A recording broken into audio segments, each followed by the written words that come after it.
columns in the deal for the new building? Actually, you know what? There are some that actually look a lot like this, but they were just taller. It's the. Good evening. We'll call to order Planning Commission for Wednesday, December 2nd, 2022. Everyone please rise for the Pledge of Allegiance led by Mr. Shapaka. Pledge allegiance to the flag of the United States of America and to the republic for which it stands, one nation, under God, indivisible, with liberty and justice for all. Thank you. Clerk, please call the roll. Greenberg is not in attendance. Hicks? Here. Mako? Here. Shapaka? Here. Siriano? Here. Tamarkin? Here. Wester? Here. Thank you. Next is additions and corrections to the agenda. We have none. Approval of minutes. Minutes from the Planning Commission, November 16th, 2022. Do I have a motion? So moved by Hicks. Motion by Mr. Hicks. Do I have a second? Second, Suriano. Second by Mr. Soriano. Any discussion? Seeing none, clerk, please call the roll. Hicks? Yes. Siriano? Yes. Mako? Yes. Shapaka? Yes. Tamarkin? Yes. Wester? Yes.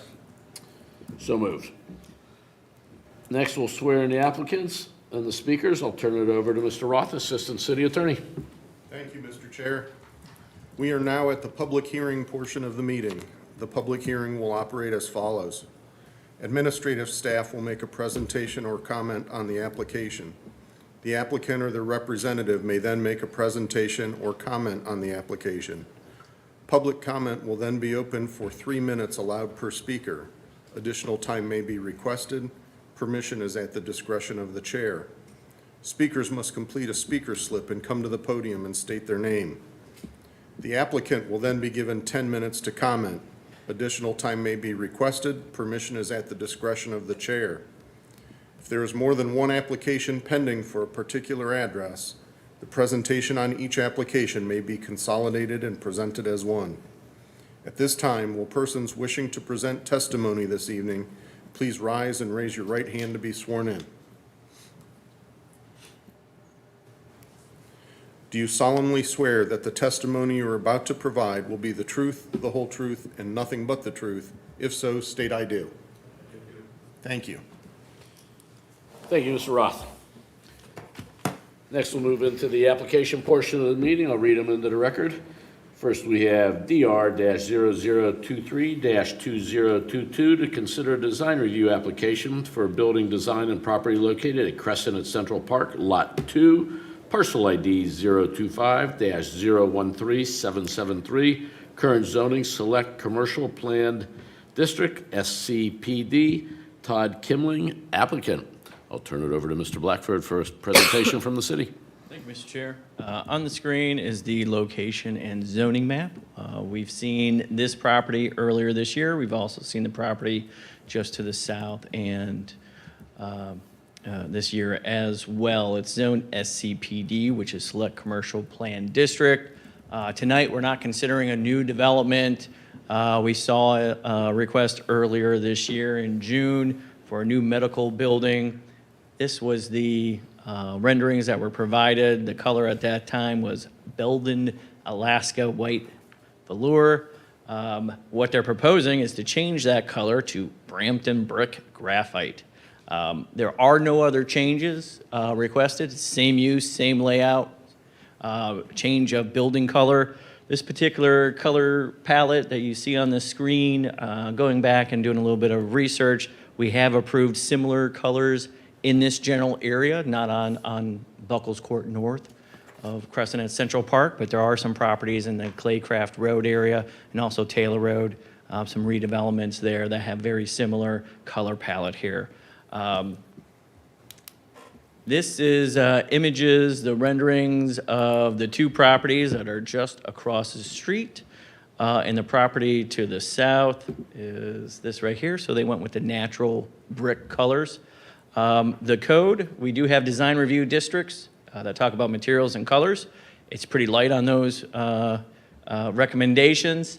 Again, color palettes are not identified in the code. It says that there should be harmony within the colors of the buildings of that design review district. Staff, we do support this request. Like I previously stated, there are similarly colored buildings with this darker graphite color in the office and industrial parts of the city. Again, no variances. This is not a change of use. Pretty straightforward. Happy to answer any questions. Applicant is here as well. Thank you. Thank you, Mr. Blackford. Would the applicant like to speak? We have Mr. Canini here from Florida to talk about brick color.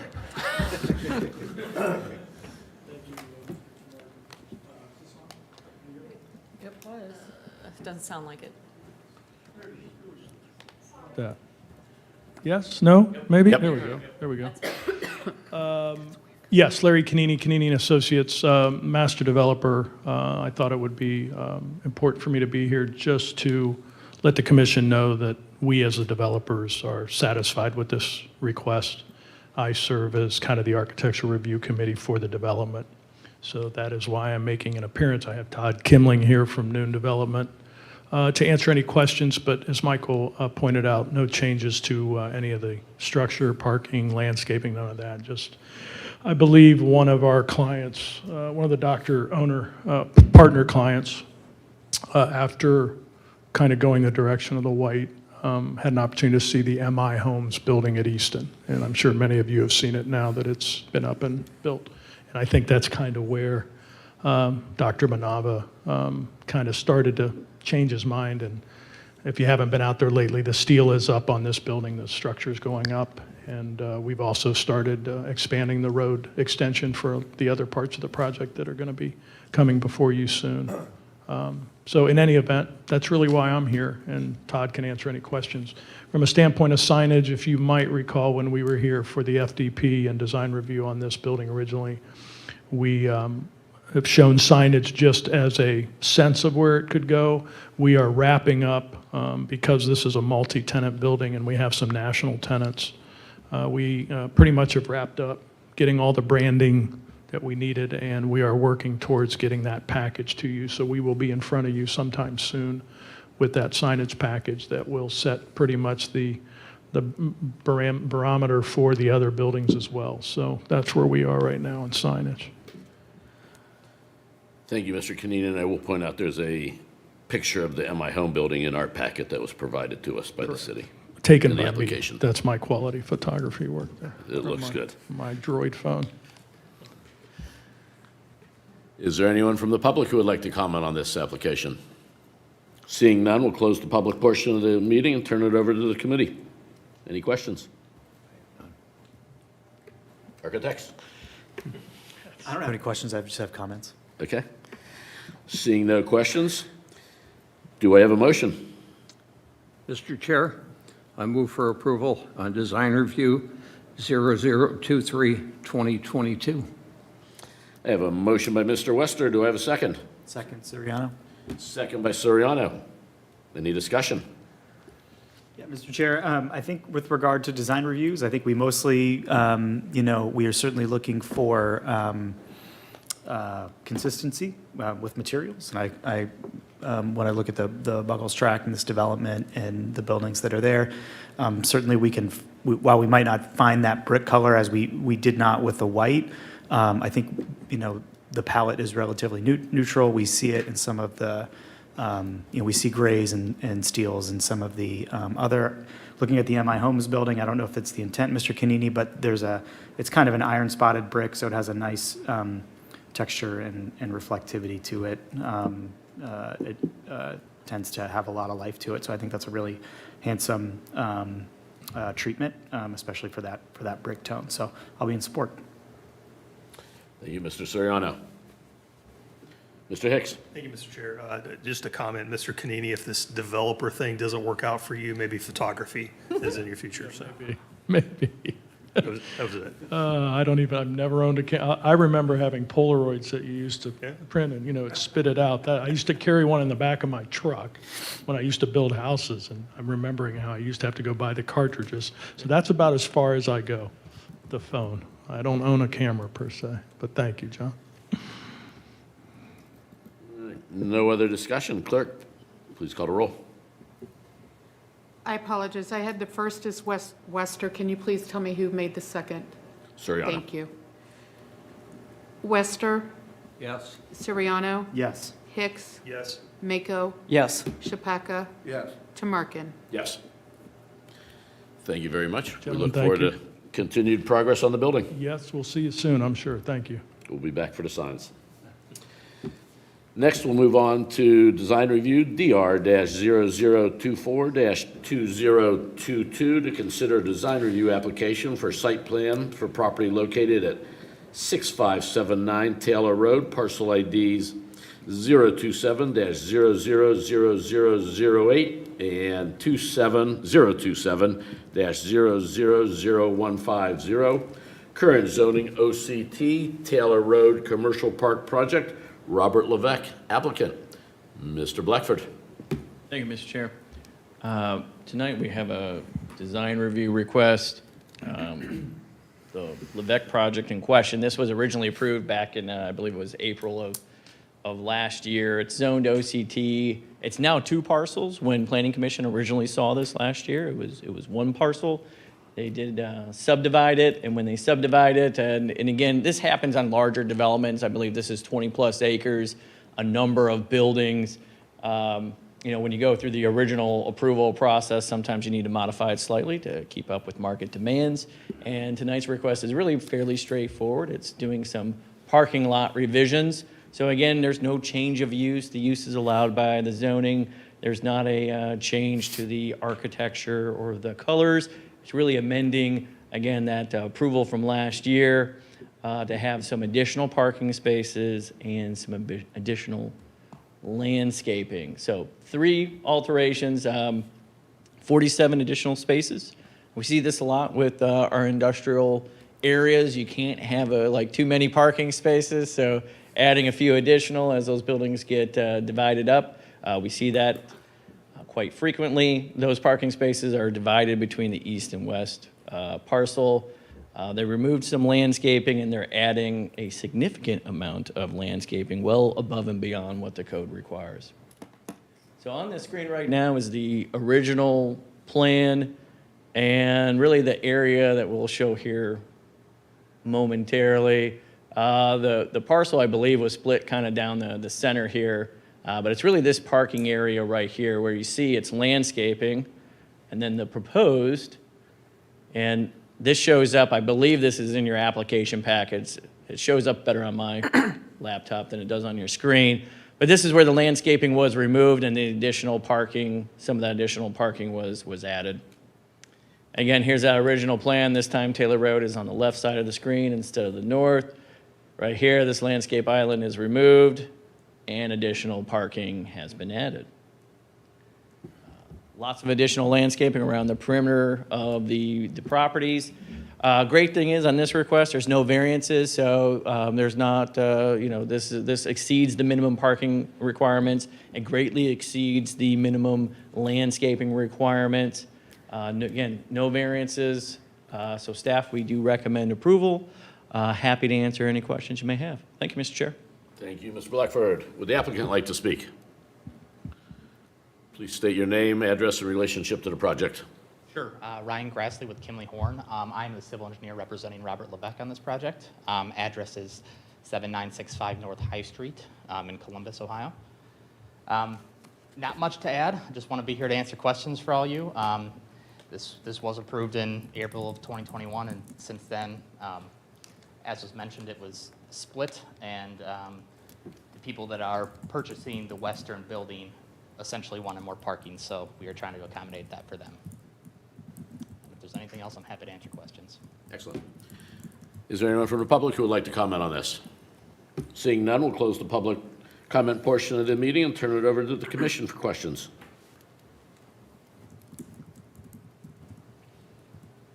Seeing no questions, do I have a motion?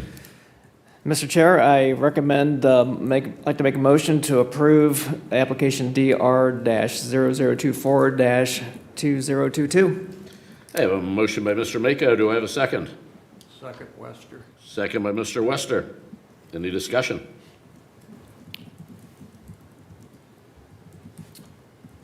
I guess just a comment that I have, I think it's good news that we're adding parking spaces, and I think it's good news that a tenant has requested more parking spaces, because that means they're gonna have more employees. And the buildings will be occupied, and more employees is good for our community. Yeah. And with that, clerk, can we please call the roll? Mako, Yes. Wester, Yes. Hicks, Yes. Chapaca, Yes. Siriano, Yes. Tamarkin. Yes. Motion carries. Thank you. Good luck with your project.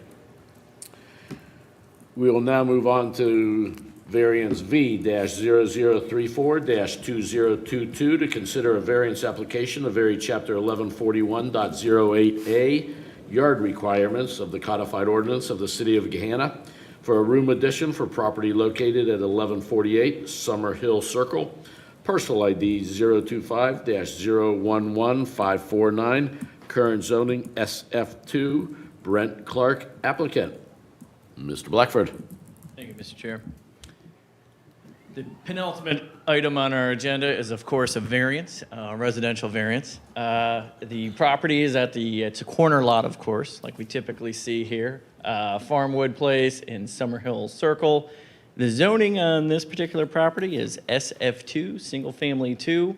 That's in the sort of medium green area here, similar zoning to the north and south, but we have slightly larger lots to the east with Single Family SF1. And then the lighter green on the left-hand side of the screen is SF3, Single Family 3.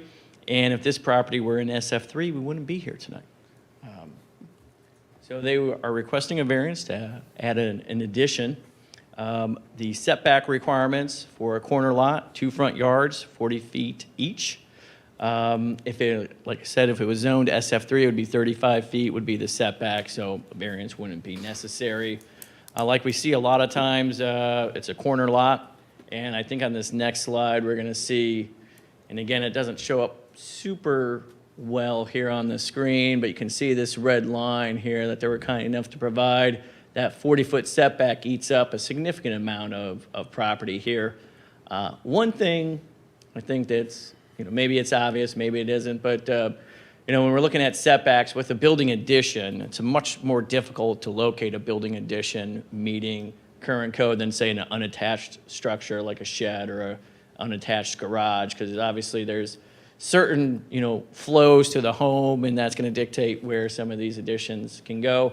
The darker gray on the screen, that is the addition. The lighter gray is the existing structure. It's a fairly minor encroachment. Again, it's still providing a 35-foot setback, which is quite a bit of setback. Again, their application contained a lot of great information. They had some nice elevations here. You can see outlined in red, kind of indicating this is the north elevation, where that structure would be located and what that looks like. Sorry, where the addition.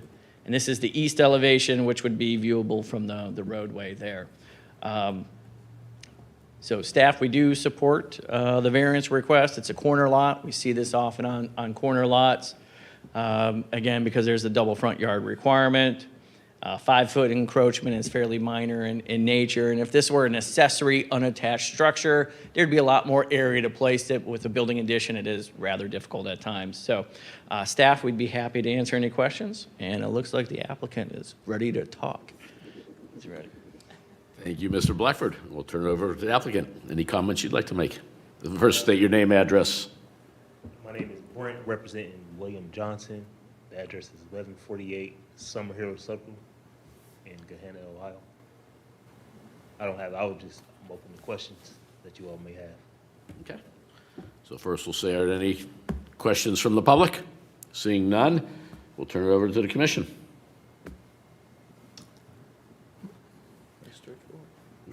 No questions from the commission. Do I have a motion? Mr. Chair, I move to approve item V-0034-2022. I have a motion by Mr. Hicks. Do I have a second? Second, Chapaca. Second by Mr. Chapaca. Any discussion? I'll be in favor of the variance. It's minor in nature. I think we run up against this with corner lots a lot just because of the required setbacks on what's ostensibly two front yards. So given the I don't think the addition, I think the addition's going to, number one, positively impact the house, and I don't think it negatively impacts the immediate surrounds or environment. So I'm in favor. Thank you, Mr. Soriano. Seeing no more discussion, clerk, please call the roll. Hicks, Yes. Chapaca, Yes. Mako, Yes. Siriano, Yes. Tamarkin, Yes. Wester. Yes. Motion carries. Good luck with your project. Thank you for coming in tonight. We're now going to move on to our final application, which is V-0035-2022, to consider a variance application to vary Chapter 1155-04B1 and ORD-0069-2009 of the codified ordinance of the City of Gahanna for property located at 0000 Claycraft Road, Science Boulevard, parcel ID 025-013620, current zoning OCT, VRG 2, Claycraft Road and Science Boulevard. Project applicant Jordan Froman. I'll turn it over to Mr. Blackford. Thank you, Mr. Chair. This particular property, this is adjacent to the Golf Depot. We just had an application here just about a month ago. That was right up in this particular area. So now we have another corner lot, but this is an industrially zoned corner lot here on Science and Claycraft. The request here tonight, we don't have a plan of development. Which is fine. I know a lot of times Planning Commission, we see variances associated with a development. In this case, this would be to help spur economic activity on the property. They are requesting a variance to allow for a 10-foot setback. The property is zoned OCT with an overlay, and the overlay, for the most part, in some parts is the same as our code, which the front yard setback depends on the use. 75-foot setback if it's industrial in nature, 60 feet retail commercial, 40 foot for professional office. Those are pretty beefy setbacks, but this particular overlay states that if a lot has, or the portion of the lot that has frontage on Science, which we just saw was, again, a portion of the property here, that the setback gets narrowed down to 10 feet. And that's because the lots here on Science Boulevard back up to the former landfill site. And the overlay text, because of the landfill, that restricts where you can build, you get a reduced setback. It didn't go the extra route of saying that on Claycraft Road that would apply. This is the one parcel that has frontage on Claycraft Road and has backs up to the landfill. So what they're asking for is a 10-foot setback on Claycraft Road, and that would already exist without a variance for Science Boulevard. So they would like the same setback on both corners of the property. And I think what will illustrate that is here they have a great site plan that shows the lot here. And when I measured this out, it's about 150 feet at one of its more narrow points there along Claycraft Road. And obviously, if you have a 75-foot front yard setback, that only leaves 75 feet to put building and parking, things of that nature, which really, for all intents and purposes, makes it pretty much non-developable without this variance. Staff, we do recommend approval. I think when we look at variances, a lot of times we're looking at, if it doesn't negatively affect folks. This was reviewed by engineering. I know with the reduced setback on a roadway, there weren't any issues at this time with site triangles. That would be evaluated further upon final development plan. But really, in staff's opinion, this lot abuts, there's special conditions certainly with this. It's a very narrow lot that wasn't due to the applicant, parceling off things oddly. It's just where the landfill is, and really without the variance, the property really becomes very difficult, if not impossible, to develop. And again, granting this variance on Claycraft Road just mimics what's on Science with a 10-foot setback. With that, I'll turn it back over to you, Mr. Chair. Thank you. Thank you, Mr. Blackford. Mr. Fromm. Commissioners, thank you for having me this evening. Not much to add, but I will address on a market standpoint. Several years ago, we brought this issue up to Michael and to the engineering staff and discussed this, and generally had similar perspective that the right-of-way issues would not exist and that this setback matches the Science Boulevard setback.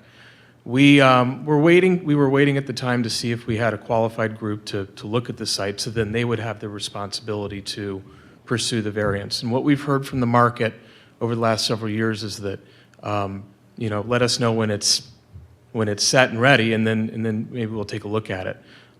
So having this setback match Science Boulevard's setback and to make it more developable ultimately assists us in making sure that a qualified development can come into place, and that would have enough distance from the rear setback or the rear line of the property to be feasible development and a safe development for all. So I don't have anything else to add except to answer any questions that you may have. Thank you. Sure. Turn it over to the commission. I see no one else in the audience. Any questions? I have a question. Yes. Are there any other 10-foot variances on Claycraft or 10-foot setbacks? None that I'm aware of. And are we opening ourselves up for potential down the road trouble that, the next property that maybe is not as odd shaped as this one is looking for a 10-foot setback to build a bigger building on a property? And that's a great question, Mr. Chair. And I think in this case, my answer would be no, I don't believe we're opening ourselves up, because I think in this particular case, there are some very unusual circumstances that would warrant, that are unique to this and only this property. The Claycraft Road warehouse, I believe, was part of the overlay. They had similar language. The development here, similar language. If you look up and down Claycraft Road, it's largely already built out. And so I don't think, we're going to see a whole bunch of new development. Most of the parcels are a little bit larger and more of your traditional rectangle kind of shape. If I were to forecast future variances, it might actually be right up here, which I think says 970 there for a rear yard, but not a front yard because it backs up to the landfill there. There could be some variances there because I think we get some calls on that particular property, but I wouldn't anticipate this leading to more variances in the future. Even though it would be possible for that warehouses to the left there to say, hey, we need more space, can we get a variance and add on towards the road? In theory, but that's been there for only a few years. And I think with the improvements there, I mean, never say never, of course. And it does back up to the landfill. It has similar language. It's a possibility, but I don't think it's high likelihood at this point in time. But certainly it could be a possibility, yes, sir. Mr. Blackford, this property is unique in the sense that it already has it's a corner lot that backs up to the landfill. It's And a both corner lot. on two sides, correct? Yes, it is a corner lot. It is very narrow, and it does already have built into the overlay text the same variance for the portion on Science.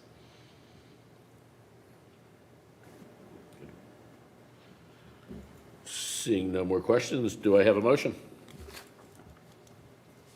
Mr. Chair, I move to approve item V-0035-2022.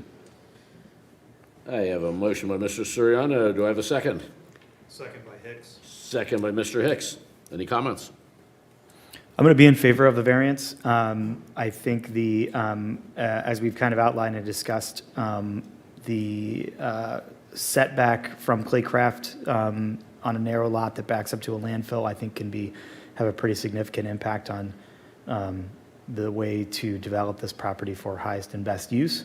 I would say my comments are limited to this corner lot because it's unique and because of the unique kind of geometry of that property. I don't know, to your question earlier, Mr. Tamarkin, I don't know that I would have the same opinion, further down Claycraft as I do on this property. So I'm in favor. Thank you.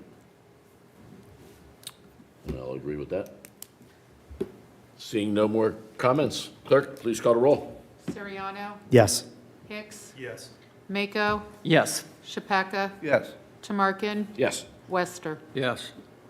May I say something off the record, really briefly?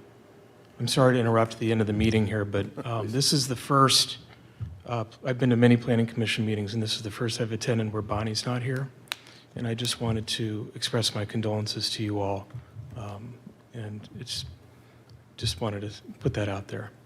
So I've always thank you. appreciated working with her and with your commission body as well. So thank you for allowing me to interrupt the end of your meeting here. She is missed by all of us. Absolutely. Thank you. Thank you. Good luck with this property and this piece of land.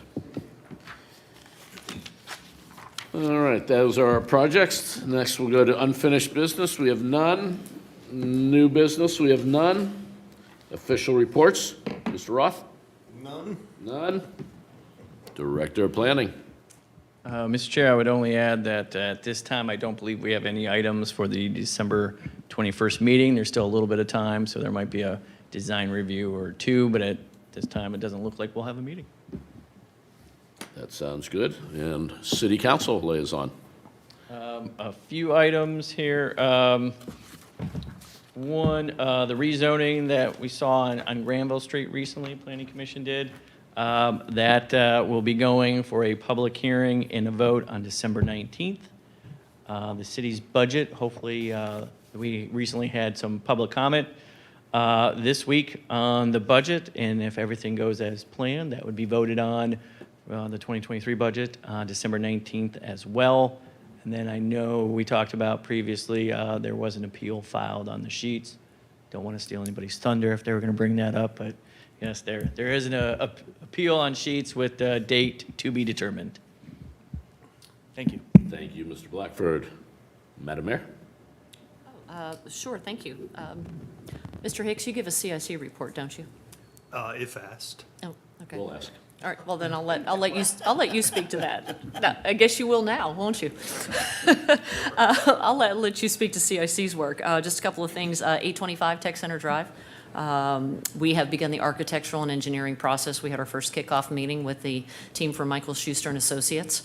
We actually met over at 825 Tech Center Drive and are starting this long, arduous process of trying to figure out what that jigsaw puzzle looks like in terms of what's going to go where. And we also are in the process of hiring a construction manager at risk. We sent out an RFP for that, had responses, scored those, shortlisted some candidates, interviewed them. So now we'll hopefully be making a decision within the next week or two to then take to council for a contract on that.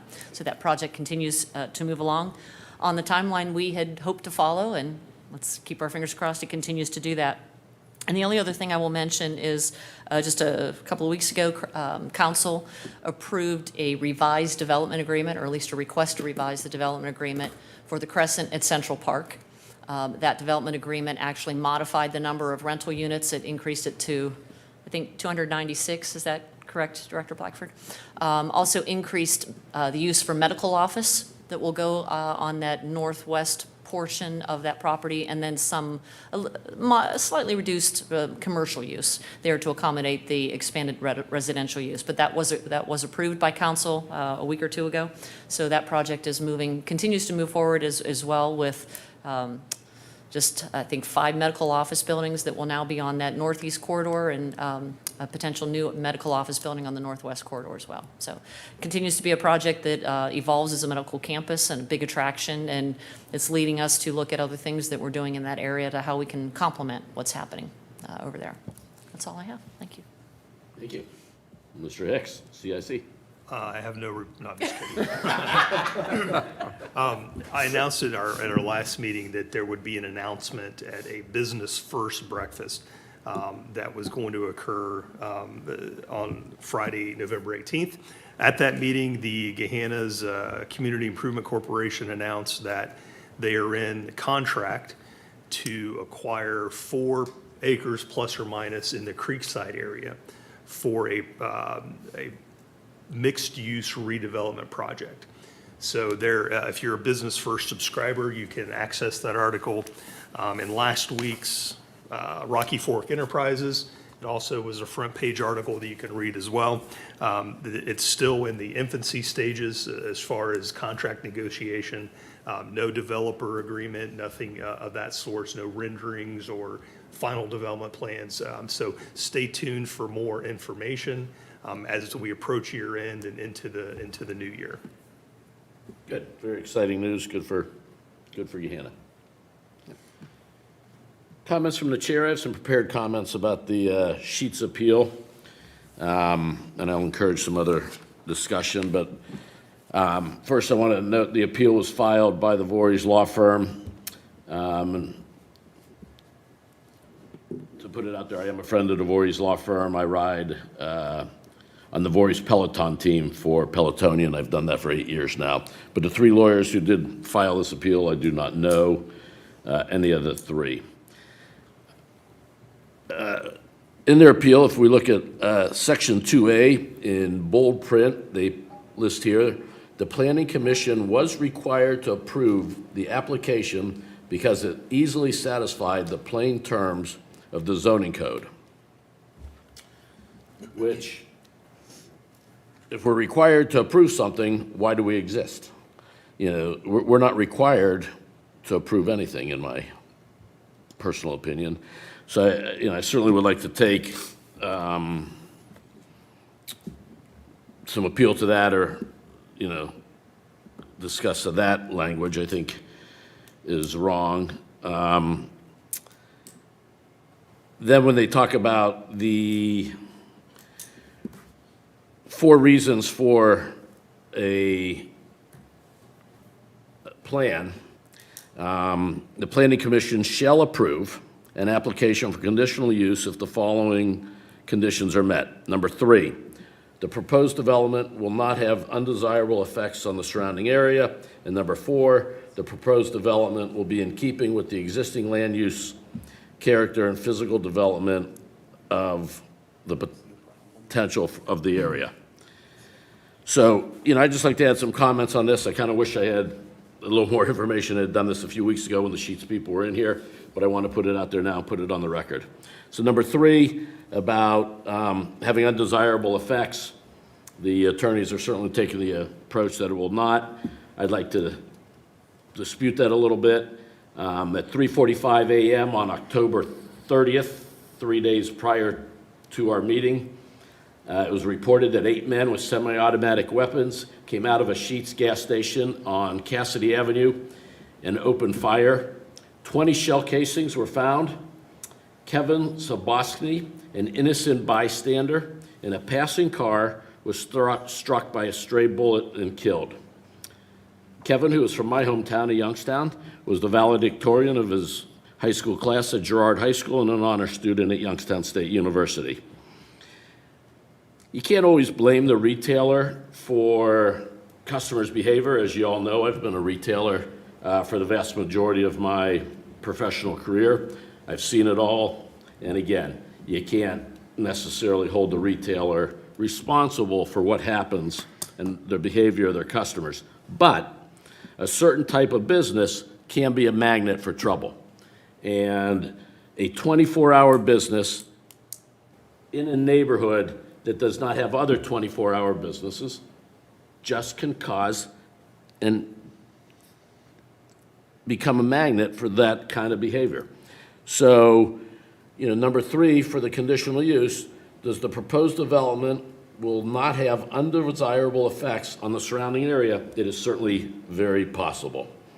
And then when we talk about number 4, about the land uses and in character, there are no other 24-hour businesses in the area. There are certainly some at the intersection of Morse Road and Hamilton Road, but there are none in the vicinity of the Johnstown roundabout. And there, all those businesses, there are 2 restaurants, 3, I guess, with Donato's. They all close early. None of them are even 2 a.m. businesses that you might see in a more of a commercial area. The barn closes at 10 during the week, 11 during the weekend. High Banks might stay open until midnight. I think the Donato's also closes fairly early. There are no other businesses in the areas with so many lights, so many signs, and there's certainly no other businesses in the area that will draw all-night traffic. When I talk to my friends and to my neighbors, everybody is opposed to this. There's nobody to talk to who thinks that this development is a good idea in this location. Last weekend, I actually ran into Sloan Spalding, the mayor of New Albany. When he found out I was on the Gahanna Planning Commission, he asked, "What's going on with that Sheets?" He did not know, but I told him that we turned it down. He said, that's good. He was not in favor of this development there, and he stated that he actually mentioned to the New Albany company that this was a bad use of this land. So, like I said, I wish I had been a little more verbal on these things. I was aware of that shooting on the Cassidy Road sheets when we had our meeting here. I did not bring it up. I didn't have many details on it. I went and looked into it a little later. But in my opinion, I hope the BZA considers, considers this project and considers this land and respects what the Planning Commission decided in our meeting. And to wrap it up, in my conversation with the mayor of New Albany, Madam Mary says he owes you a pizza. He does. On a Now it's bet- going to be double because on a he's bet- late. On a bet over the Gahanna New Albany football game. And with that, I'm going to go to correspondence and actions. Clerk, I would like to add into the record the BZA appeal, if we can put that into our record as a correspondence. And with that, I will turn it over to other members of the commission for any comments. Mr. Hicks. I Thank knew you Mr. would have Chair. some. I would, when the BZA meeting is scheduled, I would encourage the commission members to attend. There has been opportunities in the past for planning commission members to speak. They're called upon by the BZA members, so and being involved in a few of these over my tenure, our words in the meeting and our rationale are used in the deliberations. So they'll be used by the plaintiff to support why our ruling should be overturned, and they'll be considered by the BZA on whether it should be upheld or overturned. So the more we can distinctly say why we are opposed to or in support of a project in the record will help in those meetings. So when it's scheduled, I would definitely encourage everyone to attend. Thank you. Good, thank you. All right. Any other comments? No additional. And with no additional comments, do I have a motion to adjourn? So moved. We are adjourned. Thank you, everybody.